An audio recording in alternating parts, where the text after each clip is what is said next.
കടന്നു കളഞ്ഞു. ഹവ തന്റെ ഭർത്താവായ ആദമിനും ഫലം കൊടുത്തു, അവനും കഴിച്ചു. കഴിക്കരുത് എന്ന് കൽപ്പിച്ച വൃക്ഷഫലം കഴിച്ചതിന് ആദമിനെയും ഹവയെയും അറസ്റ്റ് ചെയ്തു. അബദ്ധം പറ്റിയാണ് വൃക്ഷഫലം കഴിച്ചതെന്ന് ദമ്പതികൾ അറിയിച്ചു. അല്പം മുമ്പ് സ്വർഗീയ കോടതിയിൽ വിചാരണ വരുമ്പോൾ നിർഭാഗ്യവശാൽ ഈ ദമ്പതികളെ തോട്ടത്തിൽ നിന്നും പുറത്താക്കി കെരൂബുകളെ കാവൽ നൽകി. ലോകം ഇന്നുവരെ കണ്ടിട്ടില്ലാത്ത ബാധകൾക്ക് സാക്ഷ്യം വഹിച്ചു ഈജിപ്ത് മഹാരാജൻ. 40 ദിവസങ്ങളോളം പിന്നിടുമ്പോൾ ബാധകളിൽ തവള, പേൻ, നായ്ച്ച, കുരുൾ കൂടാതെ കൽമര, മൃഗവ്യാധി എന്നിവയൊക്കെ ജനങ്ങളെ വളരെയധികം ബുദ്ധിമുട്ടാണ് ഉണ്ടാക്കിയിരിക്കുന്നത്. ഏറ്റവും ഒടുവിൽ റിപ്പോർട്ട് കിട്ടുമ്പോൾ കടിഞ്ഞൂൽ സംഹാരം എന്ന ബാധ ആണ് രാജ്യത്തെ ബാധിച്ചിരിക്കുന്നത്. ഭരണാധികാരിയായ ഫറവോന്റെ ഹൃദയകാഠിന്യം നിമിത്തമാണ് ഈ ബാധകളൊക്കെ ഉണ്ടായിരിക്കുന്നതെന്ന് ദേശവാസികൾക്ക് അറിയാമെങ്കിലും ഫറവോനോട് ദൈവം ചോദിക്കട്ടെ എന്ന് മാത്രമാണ് ജനങ്ങൾ പറയുന്നത്. വിവാദമായ വസ്തു ഇടപാടിൽ പരിശുദ്ധാത്മാവിനെ കബളിപ്പിച്ച അനന്യാസും സഫീറയുടെയും കുടുംബം കള്ളത്തരം അപ്പോസ്തലവൃത്തം കൈയോടെ പിടിച്ചു. വസ്തു വിറ്റുകിട്ടിയ മുഴുവൻ തുകയും അപ്പോസ്തലന്മാരെ ഏൽപ്പിക്കേണ്ടിയിരുന്ന, എന്നാൽ തുകയിൽ വലിയ അട്ടിമറി നടത്തി ബാക്കി തുക ഏൽപ്പിക്കാൻ വന്നപ്പോഴാണ് പിടിക്കപ്പെട്ടത്.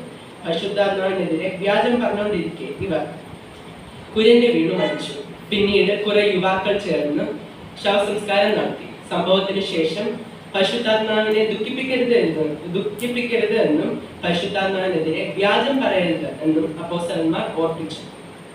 ഉയർത്തെഴുന്നേറ്റ യേശു പോയതുപോലെ മടങ്ങി വരുമെന്ന് യേശുവിന്റെ ശിഷ്യന്മാർ 3.5 വർഷക്കാലം തങ്ങളോടൊപ്പം സമയം ചെലവിടുകയും ഭക്ഷണം കഴിക്കുകയും ചെയ്ത യേശു ഞങ്ങൾക്ക് കൂടപ്പിറപ്പിനെ പോലെ ആയിരുന്നു എന്ന് ശിഷ്യന്മാർ പറഞ്ഞു.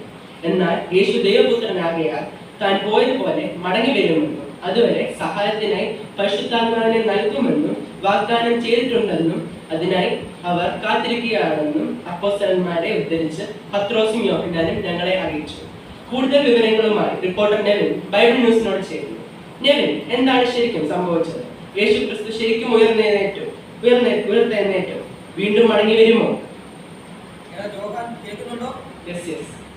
അപ്പോൾ ഞാനിവിടെ നമ്മുടെ സമീപ പ്രസംഗങ്ങളൊക്കെ പറഞ്ഞതുപോലെ തന്നെ യേശു ക്രിസ്തു ഉയർത്തെഴുന്നേറ്റു എന്ന് പറയുന്ന തുറന്നു കിടക്കുന്ന കല്ലറയുടെ മുന്നിലാണ് നമ്മുടെ ക്യാമറമാനോടൊപ്പം ചേരുന്നുണ്ട്. ഞാനിവിടെ യേശു ക്രിസ്തുവിന്റെ 2 ശിഷ്യന്മാരായ തോമസിനെയും പത്രോസിനെയും കണ്ട് സംസാരിക്കുകയുണ്ടായി.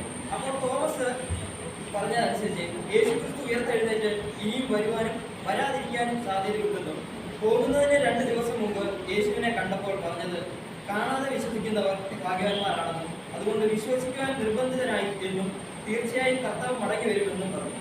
പത്രോസ് പറഞ്ഞത് കർത്താവ് അവരുടെ കൂടെ ഉണ്ടായിരുന്നപ്പോൾ വെള്ളം വീഞ്ഞാക്കിയതും കടലിൽ മീതെ നടന്നതും അദ്ദേഹത്തിന്റെ അമ്മായിയമ്മ ഉൾപ്പെടെ മറ്റ് അനേകർക്കും കിട്ടിയ സൗഖ്യവും ഒക്കെ നോക്കുമ്പോൾ യേശു പറഞ്ഞത് ഒക്കെ നടന്നുകൊണ്ടിരിക്കുന്നു എന്ന് പറയാനിടയി. അതുകൊണ്ട് തീർച്ചയായും കർത്താവ് വരും, അതിനായതുകൊണ്ട് സംശയമില്ല എന്നും പത്രോസ് വെളിപ്പെടുത്തി.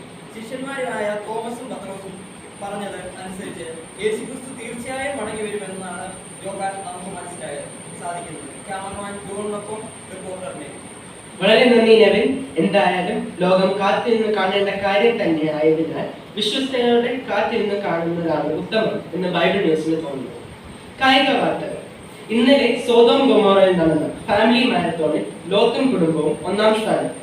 എന്നാൽ ഓട്ടത്തിന്റെ ഇടയിൽ പിന്തിരിഞ്ഞു നോക്കിയ മിസസ് ലോത്ത് ഉപ്പുതൂണായത് കുടുംബത്തിന് വലിയ തിരിച്ചടിയാണ്. ഗലീലക്കടലിൽ നടന്ന മീൻപിടുത്ത മത്സരത്തിൽ ശിഷ്യന്മാർക്ക് 153 റൺസിന്റെ വിജയം, പത്രോസിന് സെഞ്ചുറി. യേശുവിനെ അടക്കിയ കല്ലറയ്ക്കുള്ളിലേക്കുള്ള ഓട്ട മത്സരത്തിൽ യോഹന്നാന് ഫസ്റ്റ് പ്രൈസ്. മത്സരത്തിന്റെ തുടക്കത്തിൽ 1ാം സ്ഥാനത്തുള്ള പത്രോസിനെ നേരിയ വ്യത്യാസത്തിൽ പിന്തള്ളിയാണ് യോഹന്നാൻ 1ാമതെത്തിയത്. ഇനിയും കാലാവസ്ഥ. താൻ പറഞ്ഞല്ലാതെ ഇസ്രായേലിൽ ഈ ആണ്ടിൽ മഞ്ഞും മഴയും ഉണ്ടാകില്ല എന്ന് പ്രശസ്ത പ്രവാചകൻ ഏലിയാവ് അറിയിച്ചു. മഴയ്ക്ക് മുമ്പ് ആകാശത്ത് കൈപ്പത്തി പോലെ മേഘം കാണുമെന്ന് അദ്ദേഹം പറഞ്ഞു. ദൈവപുത്രൻ ആയ യേശുവിന്റെ ക്രൂശീകരണത്തോടനുബന്ധിച്ച് ദേശത്തെങ്ങും 3 മണിക്കൂർ പവർ കട്ട് ഉണ്ടാകുമെന്ന് വൈദ്യുതി ബോർഡിന്റെ മുന്നറിയിപ്പ്. ഒരേ സമയത്ത് സൂര്യനും പണിമുടക്കിലായിരിക്കുന്നതിനാൽ ദേശവാസികൾ ജാഗ്രത പാലിക്കുക. അടുത്ത ആഴ്ച 40 രാവും 40 പകലും നീണ്ടു നിൽക്കുന്ന മഴയ്ക്കും ജലപ്രളയത്തിനും സാധ്യത എന്ന് നീതിമാനായ നോഹ അറിയിക്കുന്നു. വാർത്തകൾക്ക് വിരാമം കുറിക്കുന്നു. നമസ്കാരം.